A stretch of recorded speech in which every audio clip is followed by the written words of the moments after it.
Assalamualaikum warahmatullahi wabarakatuh. Perkenalkan, saya Ibu Eka Ernawati dari SLB Negeri Tenggarong. Kali ini, Ibu Eka akan memaparkan materi mengenai sumber daya alam. Kelas 8, Tunagrahita Fase D. Halo anak-anak, apa kabarnya hari ini?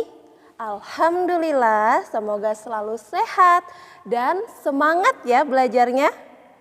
Nah, yang pertama kita ketahui dulu ya tujuan dan indikator pembelajaran kita kali ini. Apa aja sih tujuan dan indikator kita hari ini? Berikut tujuan pembelajaran dan indikatornya. Bagaimana? Sudah siap belajarnya?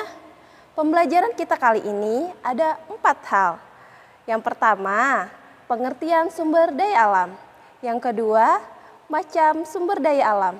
Yang ketiga, manfaat sumber daya alam. Dan yang keempat, hubungan sumber daya alam dengan lingkungan. Ada yang tahu apa itu sumber daya alam? Ya, sumber daya alam adalah kekayaan yang ada di alam dan dimanfaatkan untuk kebutuhan sehari-hari. Adapun macam-macam sumber daya alam, yaitu ada 3. Yang pertama, berdasarkan jenisnya. Yang kedua, berdasarkan prosesnya. Dan yang ketiga, berdasarkan sifatnya. Berdasarkan jenisnya, sumber daya alam dibagi lagi menjadi 2, yaitu hayati dan non-hayati. Sumber daya alam hayati adalah sumber daya alam dari makhluk hidup. Adapun contohnya dari sumber daya alam hayati yaitu tumbuhan dan hewan. Adapun manfaat sumber daya alam hayati bagi manusia, yang pertama sebagai bahan makanan. Contohnya sayur-sayuran, buah-buahan, ikan, ayam. Yang kedua, sebagai bahan bangunan. Contohnya pohon jati. Dan yang ketiga, sebagai obat-obatan.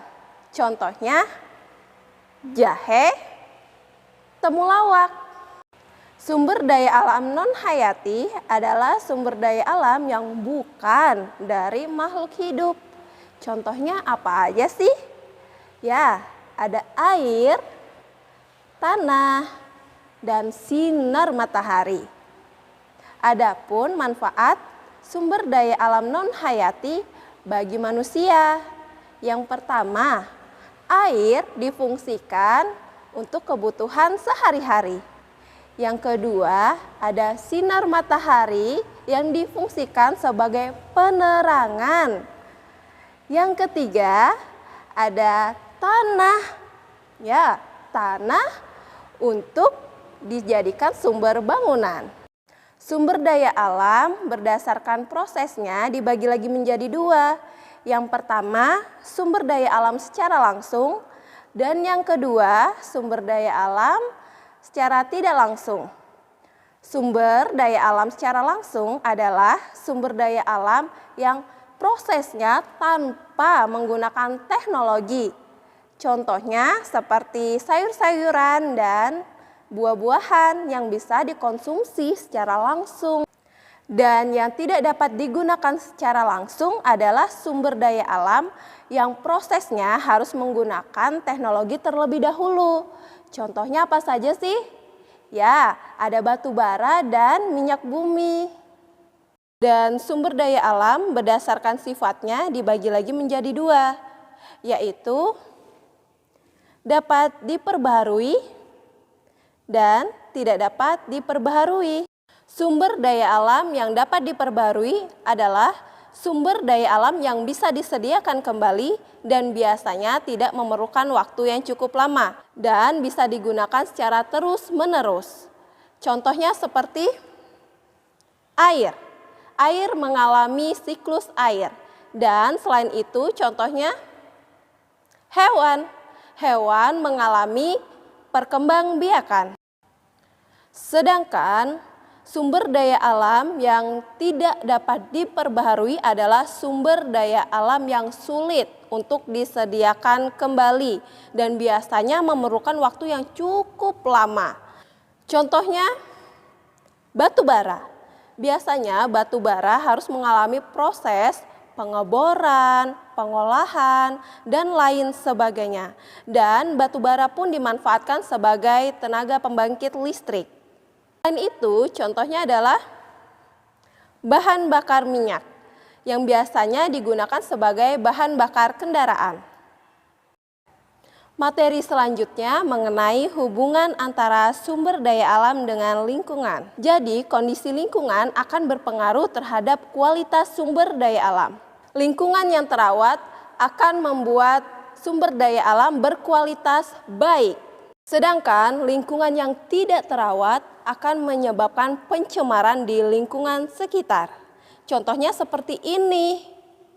Jika tidak ingin terjadi pencemaran lingkungan seperti gambar yang tadi, yuk kita bersama-sama menjaga lingkungan dengan baik. Awali dengan cara yang mudah seperti tidak membuang sampah sembarangan ya. Siap? Selanjutnya, untuk menguji pemahaman kalian, yuk kita belajar sambil bermain. Dan sekarang kalian klik ya tulisan yang berwarna biru yang sebelumnya sudah Ibu Eka kirim dan nanti akan muncul tampilan seperti gambar ini.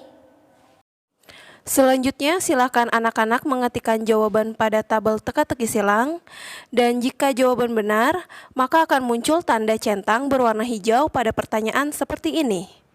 Dan selamat mengerjakan. Berikut adalah tampilan jawaban yang benar. Oke, selesai sudah pembelajaran kita kali ini dan jika kalian ada pertanyaan bisa diketikkan di kolom komentar. Dan atas perhatiannya saya ucapkan terima kasih.